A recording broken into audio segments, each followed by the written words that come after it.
supuesto acuerdo a entender de Chile entre Perú y Chile.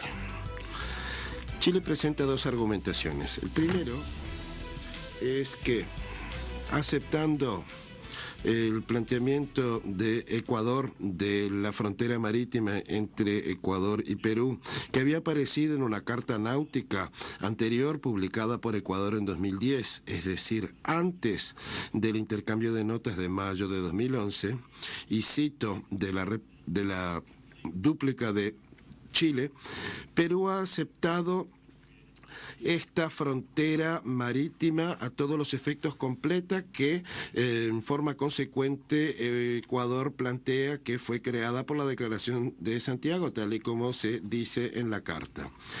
Fin de cita.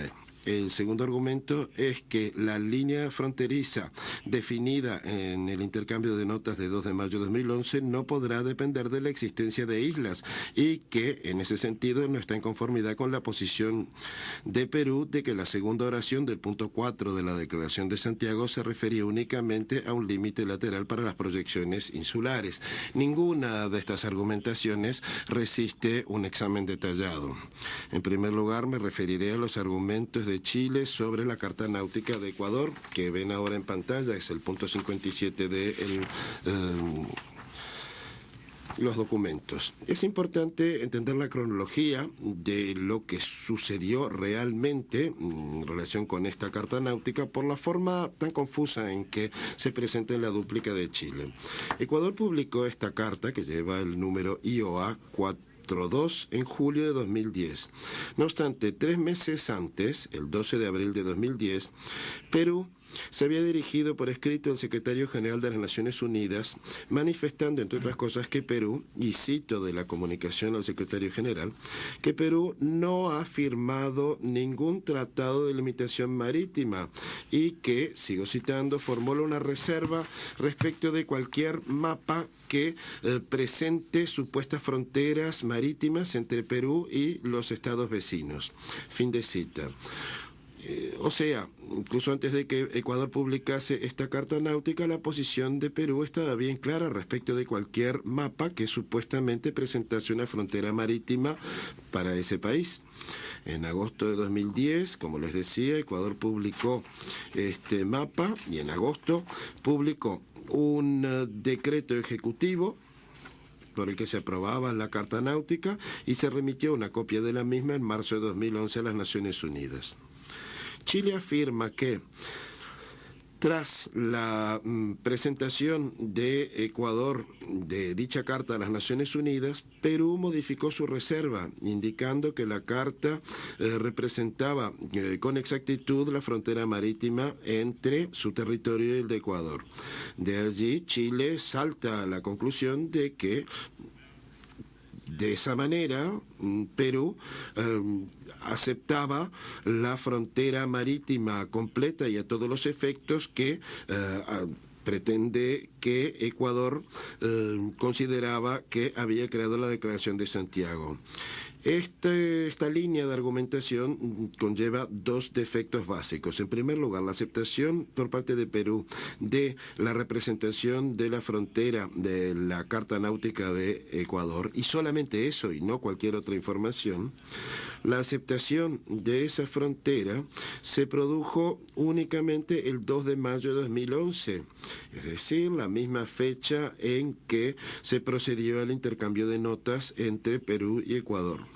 Fue justamente porque finalmente Perú y Ecuador habían convenido la delimitación de su frontera marítima en dichas notas que Perú pudo manifestar su acuerdo con la representación de la frontera en la Carta Náutica en la medida en que se correspondía con el mapa convenido que se adjuntaba al intercambio de notas y que vimos esta mañana. Eso desprende claramente del escrito dirigido por Perú al secretario general de las Naciones Unidas en esa misma fecha, 2 de mayo de 2011.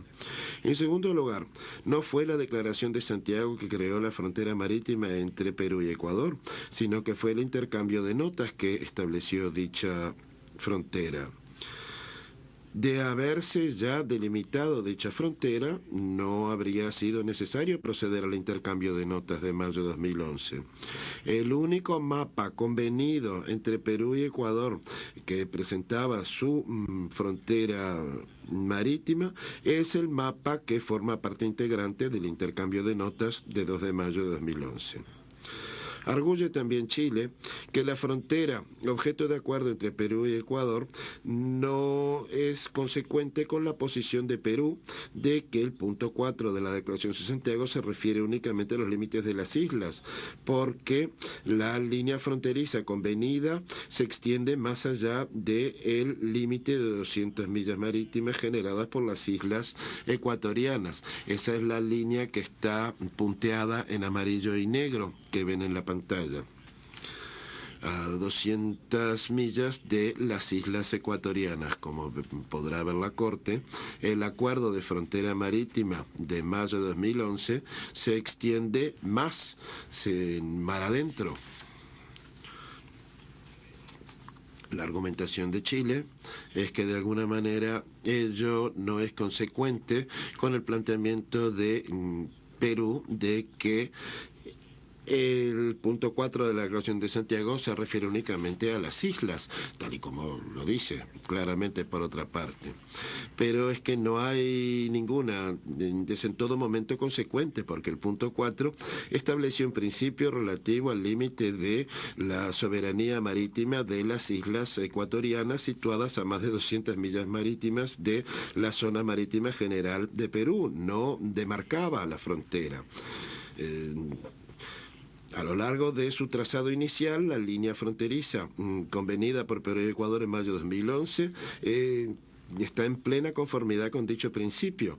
La línea fronteriza respeta el paralelo que lo limita debido a la presencia de las islas. La única razón por la que la frontera supera los derechos generados por las islas de Ecuador de 200 millas es porque su punto de inicio está en el punto de base directo de Ecuador, que está cruzando el Golfo, del otro lado del Golfo de Guayaquil.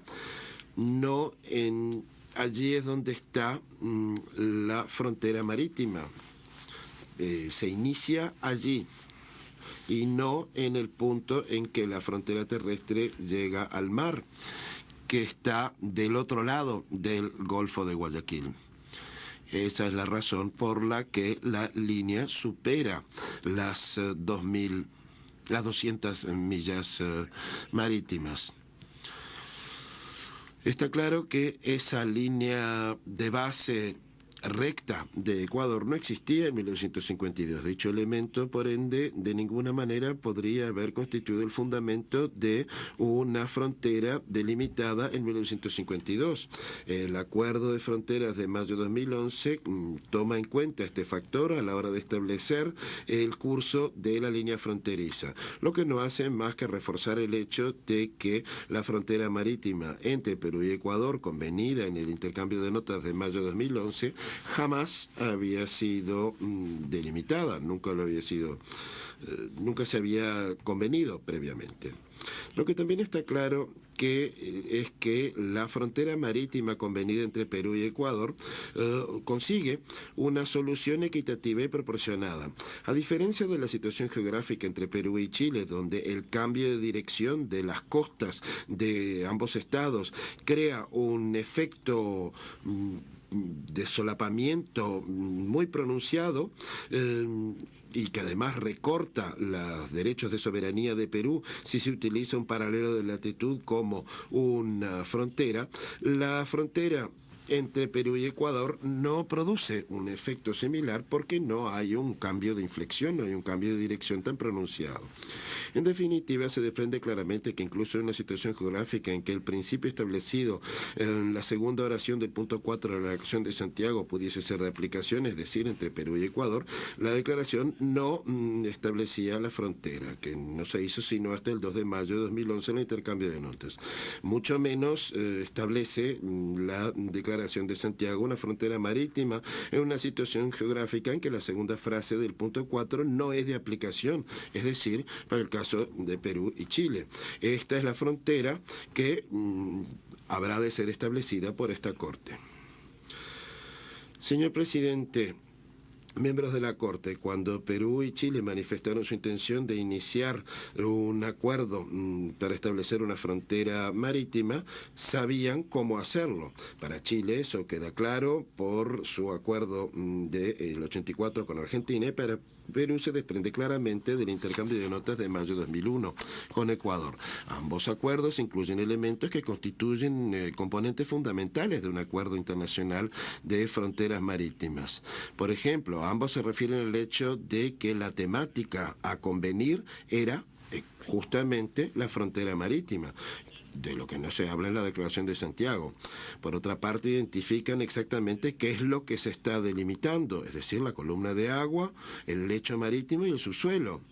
Se especifica asimismo el punto de inicio de la frontera marítima con unas coordenadas precisas y exactas, que la declaración tampoco lo hace. Identifica el curso de la frontera en su totalidad, incluyendo el punto final, a través de coordenadas o manifestando con toda exactitud hasta qué distancia en alta mar llega a la frontera, que no nada dice la Declaración de Santiago. Y además incluye mapas que presenta una representación gráfica de la frontera. Tampoco, también está ausente en la Declaración de Santiago. Este es el tipo de detalles que uno supondría que ha de incluir un acuerdo sobre fronteras marítimas. Nada de eso consta en la Declaración de Santiago, que no es un acuerdo de limitación. A diferencia además de los acuerdos de 1984 y 2011, no fue tampoco registrada inmediatamente ante las Naciones Unidas. Y con independencia de cuántas veces cite Chile el punto 4, que además lo hace en forma selectiva, en respaldo de su argumentación, ello no cambia el hecho de que el punto 4 se refiere únicamente a las zonas marítimas de las islas y a los límites de sus derechos de soberanía, y no a la demarcación de fronteras marítimas a todos los efectos. En segundo lugar, que la segunda frase del punto 4 no es pertinente para el caso de Perú y Chile, debido a la ausencia de islas sobre la costa dentro de las 200 millas marítimas de la frontera, desde la frontera terrestre, e incluso en aquellos casos en que el punto 4 pudiese ser de aplicación, como es el caso entre Perú y Ecuador, los dos estados igual tenían que demarcar su frontera marítima a través de un acuerdo aparte dedicado específicamente a ello. Señor presidente, señores jueces, la conducta de las partes en ningún caso, posterior a la Declaración de Santiago, cambia la realidad de que dicho instrumento no estableció una frontera marítima a todos los efectos. Las actividades en que Chile se basa para presentar su argumentación fueron de naturaleza práctica, diseñadas para reducir fricciones entre sobre todo los pescadores a pequeña escala, la pesca de cabotaje. Y esas actividades, además, como mucho, tenían que ver con las actividades en la columna de agua. Nada tenían que ver con la plataforma continental. La conducta de Chile cambió en forma fundamental e interesada únicamente después de que Perú le remitió el memorándum Bácula de 1986. Anteriormente, dicha conducta no era consecuente con la reclamación de Chile de que en 1952 las partes habían establecido una frontera marítima plenamente delimitada. Muchísimas gracias por su atención, señor presidente. Le agradecería que le cediese ahora la palabra al señor Lowe. Muchísimas gracias, dice el presidente, señor Bundy. Le doy la palabra al señor Bowen Lowe. Adelante.